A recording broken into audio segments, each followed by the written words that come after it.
We're at the top of the Rossa Run on the Champagny side, and here's what's been happening across the Plagne this week.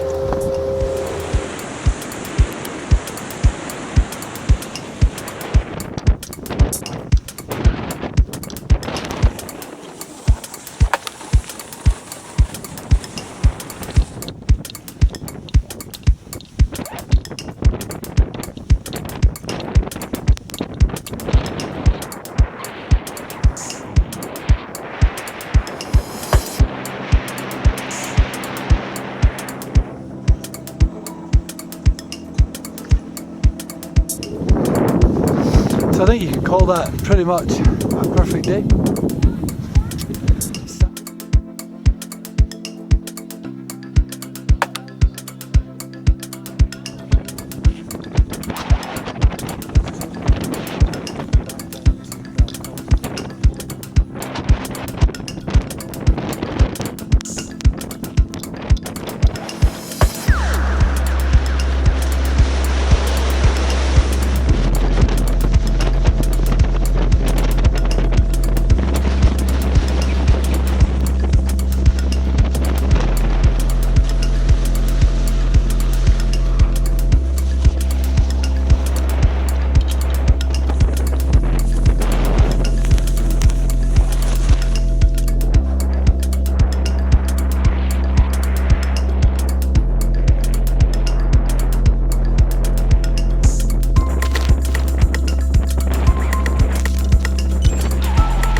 So, as we're coming into February, I thought we could do a little guide, a few top tips to making the most of your time over what is actually the busiest period here.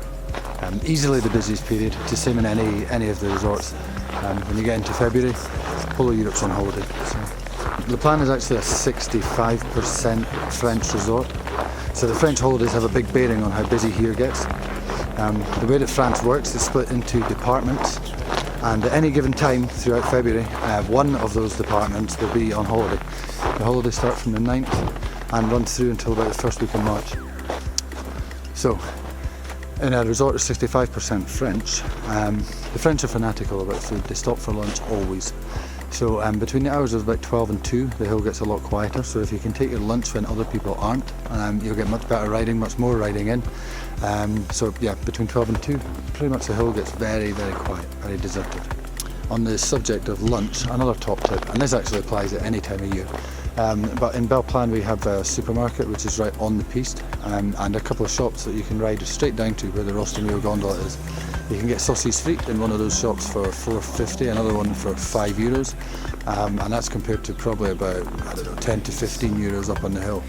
So if you don't want to stop for a long time, if you don't want to get caught up in restaurants, if you don't want to pay higher prices, dropping past the supermarket, get a baguette, a slice of cheese, some ham. It might sound obvious, this one, but ride to places other people don't. Now by that I mean, if you look at the extremities of the piste map, so the furthest left and the furthest right, so you're looking at Montchavin on the left side and Montalbert on the right side of the piste map.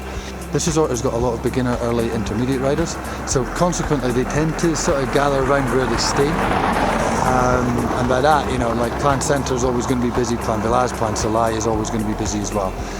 But if you go to the further ends of the ski resort, then you will tend to find that the lifts are a little bit quieter because people don't go there. Slight exception with Montchavin in that it is used as the sort of transit path to get to and from Les Arcs. So first thing in the morning it's going to be quite busy over there, and also when people are coming back it gets quite busy. But in the main, heading out from the main area is always a good idea. There's also a couple of places you should probably try and avoid. The hub at Belcourt, where all the lifts meet. So you've got Les Blanchettes, Colosse, Arpet, Rostamio Gondola. They all converge in one place, and it always gets busy there, especially first thing in the morning. So try and avoid that. And probably the biggest one to avoid is the Bergerie lift in Plagne Village, Plagne Soleil. It's the busiest lift in the whole area. and from about 10 o'clock onwards it's hell. So ski schools, this is another big one. The ski schools tend to start about 10 o'clock in the morning, so you want to be up and out early. That's the best tip. Get up and out early before they've even met.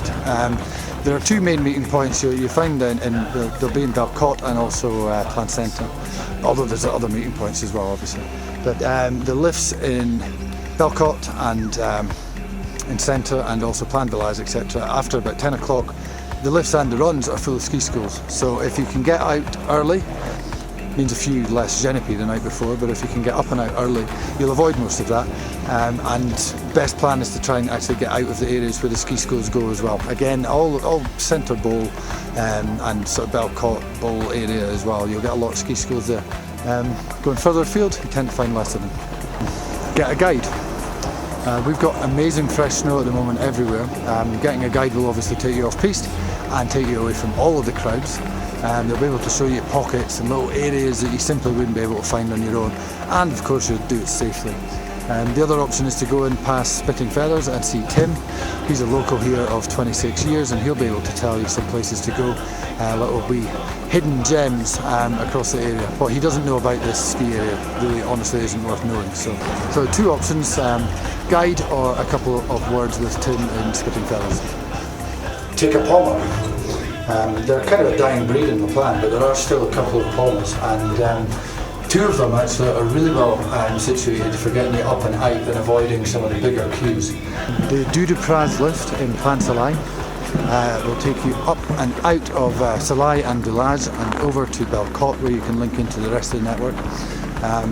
Just a short pommer, very easy, and much quicker than taking the Bergerie lift. And also there's the Col de Forclaz. Amazing French there again.